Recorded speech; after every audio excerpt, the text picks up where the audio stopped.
Isang komunidad sa England nagkaisa na ayusin ang pader ng mosque or moske na nasira dahil sa isang gulo. Kamakailan lamang ay binulabog ng sunod-sunod na riot, vandalism at violence ang England kung saan target dito ang ilang Muslim. Pero sa kabila ng karahasan na ito, may isang lalaki na pumukaw ng atensyon ng publiko dahil ipinakita niya na ang ganitong klaseng asal ay hindi normal sa lugar.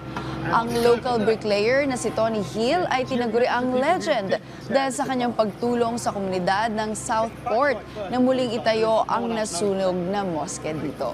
Sa isang viral video sa X, o formerly known as Twitter, makikita si Tony na basang-basa ng pawis dahil sa matinding init habang sinusubukang ipaliwanag ang kanyang layunin o dahilan.